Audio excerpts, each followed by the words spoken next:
కారును నడిపేదెవరు? ఫామ్ హౌస్లో కేసీఆర్, అమెరికాలో కేటీఆర్. క్యాడర్ బీఆర్ఎస్ను మానిటరింగ్ చేసేది ఎవరు? కుమార్తె కవితనా లేదా మాజీ మంత్రి హరీష్ రావా? తెలంగాణ రాజకీయాల ఆసక్తిగా పార్టీ వ్యవహారం, వారం రోజులు స్తంభించనున్న కార్యక్రమాలు.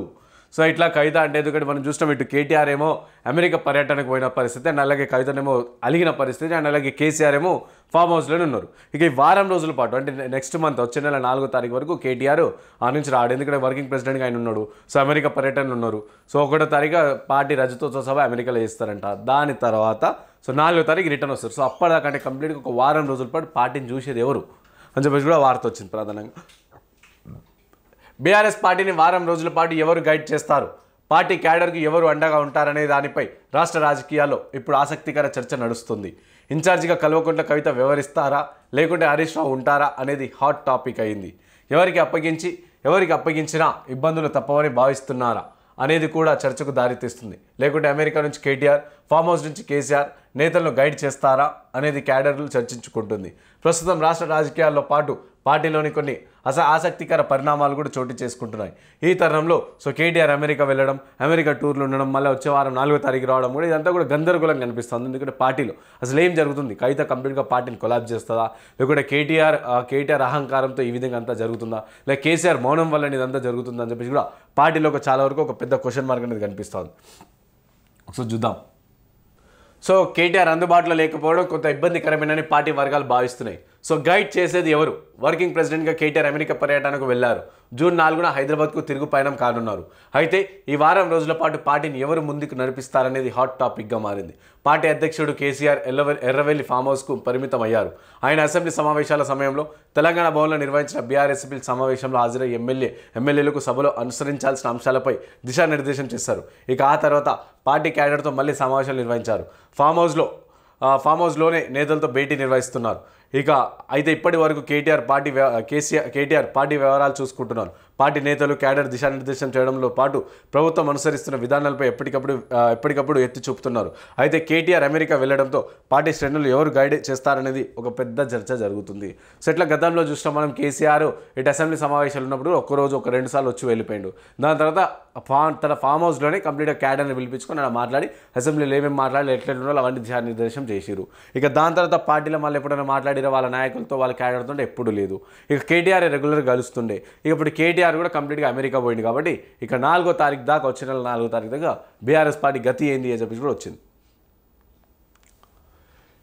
సో పదవులు లేని కవిత, హరీష్, ఈ పార్టీలో ఇద్దరికి కూడా పదవులు లేవు. సో బీఆర్ఎస్ పార్టీలో కార్యకర్తగానే ఎమ్మెల్సీ కవిత, మాజీ మంత్రి హరీష్ రావు ఉన్నారు. వారికి ఎలాంటి పార్టీ పదవులు లేవు. రాష్ట్ర కమిటీల్లోనూ పార్టీ అధినేత అవకాశం కల్పించలేదు. అయితే ఇప్పుడు రాష్ట్రంలో పార్టీ ప్రధాన ప్రతిపక్షంగా ఉంది. ఇక ప్రభుత్వ తప్పిదాలను ఎత్తి చూపాల్సిన తరుణం ఇది. ఈ సమయంలో కేటీఆర్ అమెరికా వెళ్లడంతో పాటు కవిత పార్టీ వ్యవహారాలు చూస్తారా, లేకుంటే హరీష్ రావుకు అప్పగిస్తారా అనేది రాష్ట్ర రాజకీయాల్లో చర్చ నడుస్తుంది. సో వాళ్ళిద్దరిలో కూడా ఎవరికి ఇస్తారు అని చెప్పి, ఎందుకంటే ఇటు ఒకరికి బాధ, ఒకరికి ఇస్తే ఇంకొకరికి బాధ, కాబట్టి అట్లా. సో ఇద్దరికి పార్టీని అప్పగిస్తే నష్టం జరుగుతుందని భావించి కేసీఆర్ ఇద్దరు పర్యవేక్షణ చేస్తారా అనేది కూడా క్యాడర్లో అర్థం కావడం లేదు. ఇప్పటికే కవిత పార్టీలో కీలక పదవి కావాలని కేసీఆర్ వద్ద ప్రపోజల్ పెట్టినట్లు కూడా సమాచారం. ఇక పార్టీలో కీలక పదవుల్లో సెక్రటరీ, జనరల్ సెక్రటరీలు ఖాళీగా ఉన్నాయి. లేకుంటే వర్కింగ్ ప్రెసిడెంట్ పదవి కూడా ప్రపోజల్ పెట్టినట్లు సమాచారం. అయితే అధినేత కేసీఆర్ మాత్రం ఇంకా స్పష్టత ఇవ్వలేదని తెలుస్తుంది. ఇక హరీష్ రావు సైతం పార్టీపై కొంత అసహనంతో ఉన్నట్లు కూడా ప్రచారం జరుగుతుంది. సో బరాబర్ ఉంటారు, ఎందుకంటే ఇటు కరెక్ట్గా లేరు కదా, ఇటు కరెక్ట్గా లేదు కాబట్టి సో బరాబర్ అసహనంతో ఉంటారు. సో ఇట్లా నడుస్తుంది కంప్లీట్గా. సో చూడండి, అమెరికాకు కేటీఆర్ శంషాబాద్ ఎయిర్పోర్ట్ నుంచి బయలుదేరిన మాజీ మంత్రి ఈ నెల 30న వార్విక్ వర్సిటీలో పరిశోధన కేంద్రం ప్రారంభం, జూన్ 1న రజతోత్సవ వేడుకలు, 4న తిరుగుపయనం, రాష్ట్ర ఆవిర్భావ వేడుకలు ఘనంగా నిర్వహించాలని క్యాడర్కు పిలుపు. సో ఆయన క్యాడర్కి పిలిచిరు కానీ ఆయన మాత్రం ఉండడు. మళ్ళీ ఏమనంటే తెలంగాణ తెచ్చింది మేము, తెలంగాణ సాధించింది మేము లేకపోతే తెలంగాణ రాలుకున్నాయి అని చెప్పి కేటీఆర్ అంటారు. కానీ జూన్ 2వ తారీఖున తెలంగాణలో ఉండలేకపోతే 4వ తారీఖు వస్తారంట ఆయన. BRS working president KTR America పర్యటనకు వెళ్లారు. లండన్లో కూడా ఆయన పర్యటించనున్నారు.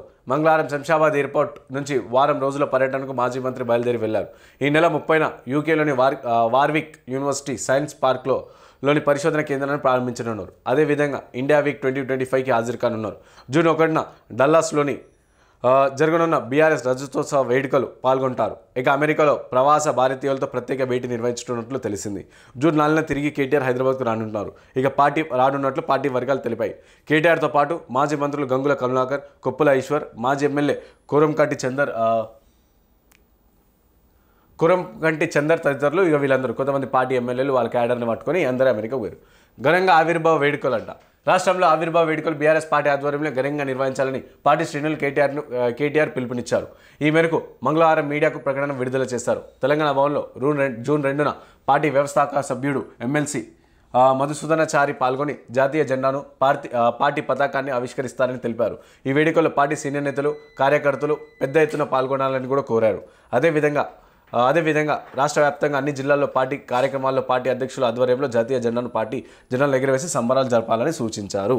సో ఇక ఇట్లా జూన్ 2వ తారీఖున ఇక నేను రాను, తెలంగాణకి రాలేను ఆ రోజు, ఇక మీరే అందరు కలిసి చేరి బీఆర్ఎస్ పార్టీలో చేరి ఇక జిల్లాల వారిగా చేరి అని అన్నారు. సో ఇటు కేసీఆర్ వస్తాడా, కేసీఆర్ కూడా రాదు. కాకపోతే మళ్ళీ తెలంగాణ తెచ్చింది కేసీఆర్. తెలంగాణ బాపి ఎవరైనా ఉంటే కేసీఆర్కి చాలా వరకు తెలంగాణ ప్రేమ ఉంది. బీఆర్ఎస్ పార్టీ అంటే తెలంగాణ అంటే బీఆర్ఎస్ పార్టీ అని చెప్పుకునే వీళ్ళు తెలంగాణ ఆవిర్భావ దినోత్సవానికి మాత్రం హాజరు కాదు. ఇప్పుడు ఖైదా హాజరవుతారంటే ఆమె కూడా గట్లని చెప్పుకోవచ్చు.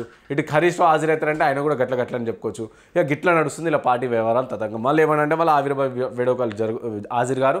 కానీ బీఆర్ఎస్ పార్టీ అంటే తెలంగాణ అంటే బీఆర్ఎస్ పార్టీ. సో ఎవరేమైనా సరే బీఆర్ఎస్ పార్టీ మళ్ళీ అధికారంలోకి వస్తే తెలంగాణ బాగుపడుతుంది అని చెప్తారు.